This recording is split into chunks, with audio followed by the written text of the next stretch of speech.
Louise Partos was an arts management resident in 2012. Louise did a 3-month residency which turned into a 2-year residency with Asialink Arts in Bacau. Her background in community and cultural development and working with Aboriginal communities throughout the Northern Territory was what we felt a great match for this host. Louise's initial aim was to set up a community festival. After several sort of research trips over to East Timor, she was able to carry out the first ever arts and music festival in Bacau, which of course was, very well received by the local community there.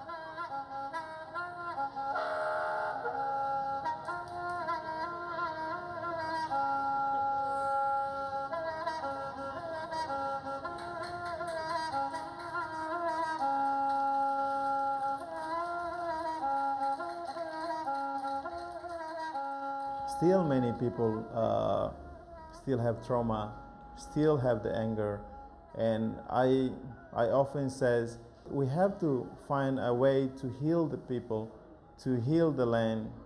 That's part of development. It's my right, it's my right, it's my right to be free.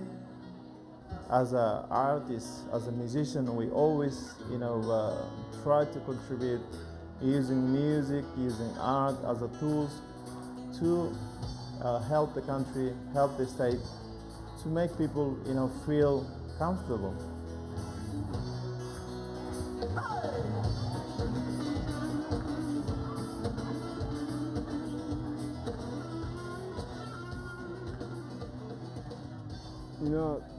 In Timor, actually, the kids sometimes they are looking for good things that it's never happened, things to see, new things to see. First of all, to get everyone together at the same time. All the message is love and peace. That's all. After independence, also, of course, we have some difficulty in our life, so we push ourselves to write a song, to make our music, so we can entertain our own people, promoting the peace and comfortability for everyone to enjoy this freedom, to enjoy this independence.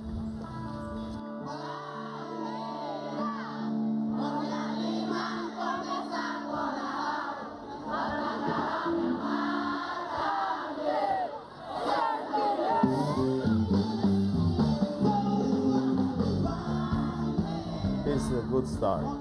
You can see how people are excited. That's part of the healing process for the people.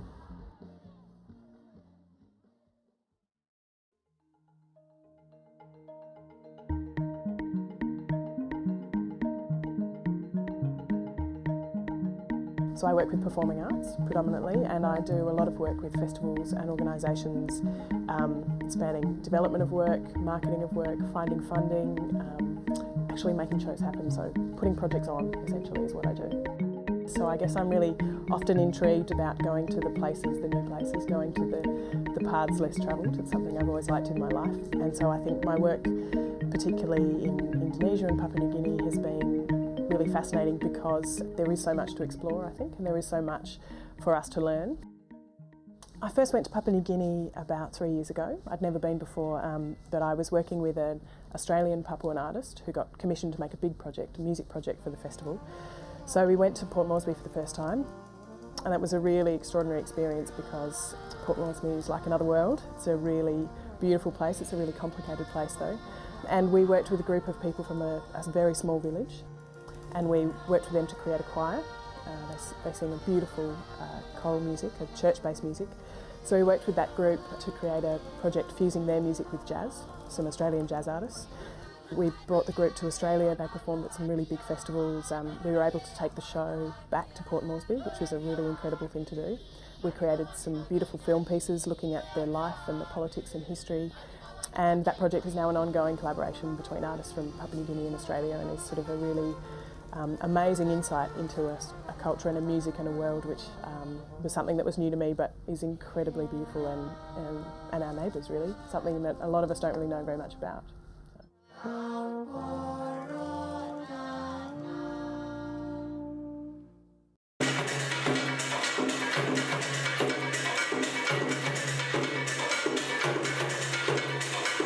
Hi, I'm Martorell, a musician and artist.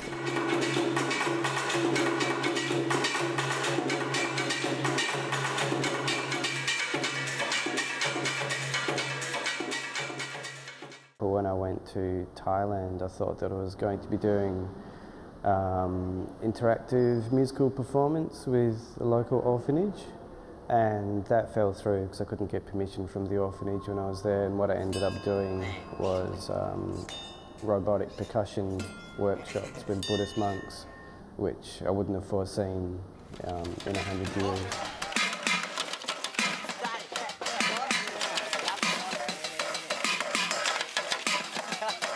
It's quite important when I do a project to be able to have a good amount of time before the final outcome to actually experience a place and work out what I'm actually going to do there. First I was starting to create instruments for people to play, so very user-friendly instruments that non-musicians, you know, children, students could play straight away without any background. And now I've started working on electronic instruments and robotic instruments that again have very easy user-friendly interfaces. I'm fascinated by music and I love playing music, but I wouldn't call myself technically proficient. So in a way I design instruments for myself knowing that they're going to be easily used. Usually when I go to a site, I take a small amount of equipment that will become the basis for the larger project, and I don't really know what I'm going to do until I actually get to a site. So what I've got the monks to do is basically walk around the temple collecting rubbish, and then we used those pieces of rubbish to create drum kits and various percussive objects. And then I did a quick workshop and taught them how to use the robotics.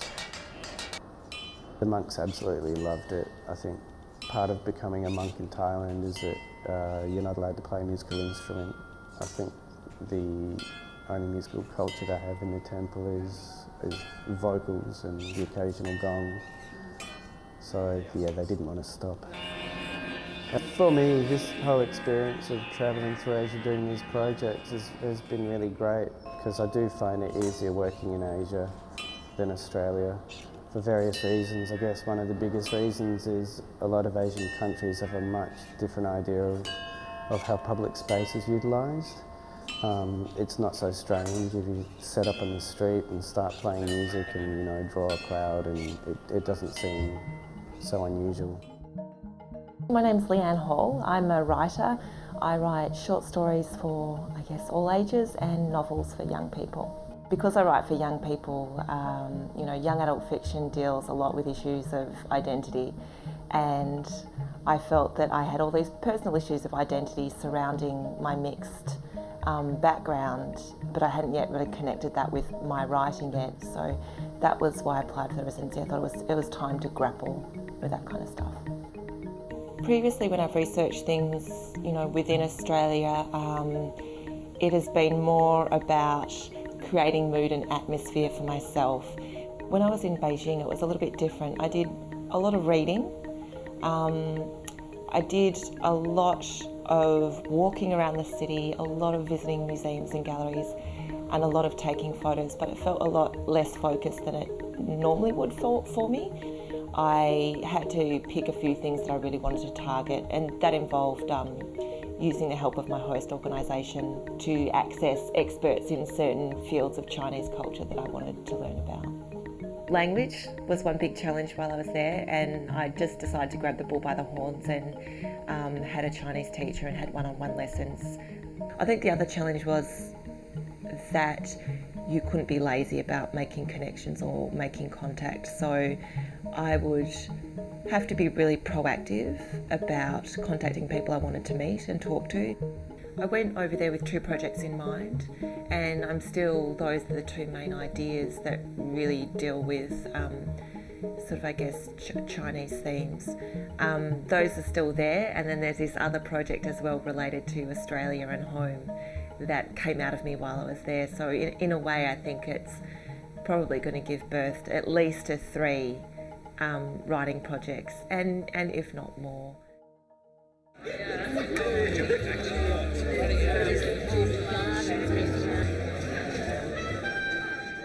Good evening again. Welcome back. Tonight we're here to celebrate Peiju's time here. Her concert is called On the Road, and she'll be collaborating with many people who she met during her journey here. One of those members is Chris Koblis, who was a past Asialink resident to Taiwan last year. He was at Move Theatre, Taipei. So you can see that from a 3-month residency, your experience doesn't end there. It continues on years down the track, and I'm sure for Peiju, the friendships that she's developed here and the collaborations that she's started will continue on in further outcomes.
I'm Cuffe. I'm a visual artist.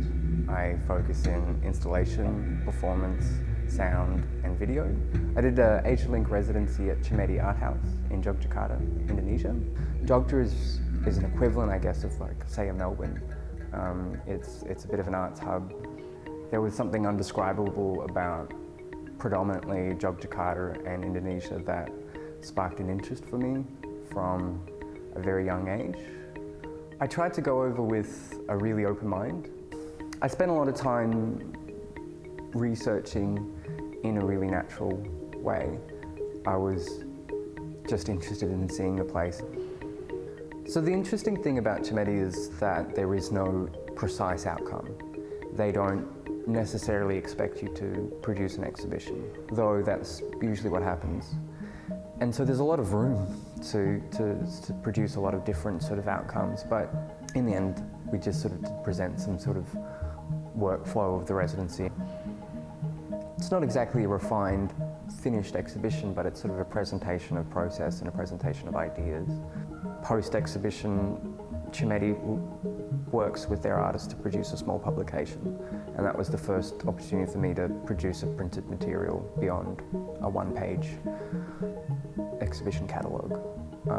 So for 6 months afterwards, I worked quite closely with Cimedi and some of their designers to produce a small publication and an essay, and working with a local writer and designer to sort of do that. And I think that's a really, that was one of the more positive things out of the residency, is a permanent physical object that will be there for, imagine, quite a few years on the bookshelf. When undertaking a residency in something like that, it's like being exposed to a polar opposite that sort of questions. I mean, personally, it kind of fundamentally made me question everything about an arts practice and your motivation and the reasons why you do things. And I mean, I think that was something very unique to the residency.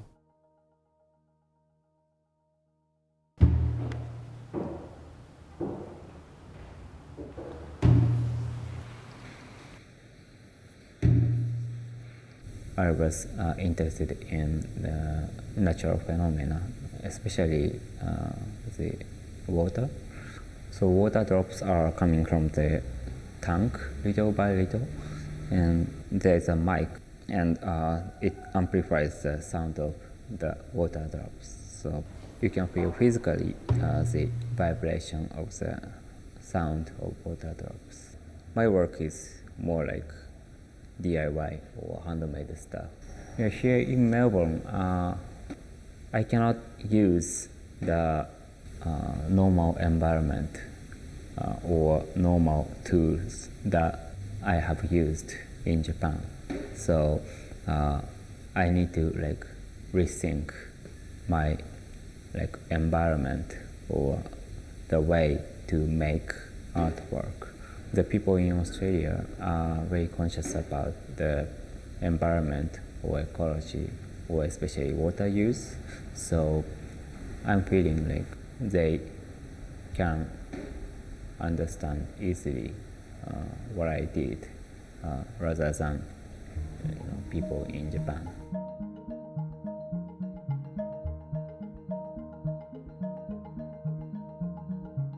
Alicia's work is very interested in the crossovers between art and science.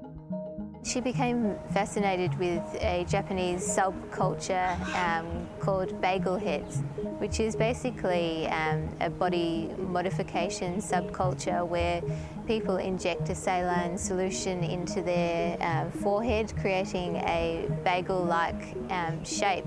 The effect is only temporary. It sort of lasts about 24 hours and then disappears. But Alicia became fascinated with this phenomenon going on in Tokyo.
kid, I had to split between two different families, and I always felt 생일이나 그럴 때 친척들이 모이는 날이 사람들이 붐비고 그럴 때 보통 쉬는데요.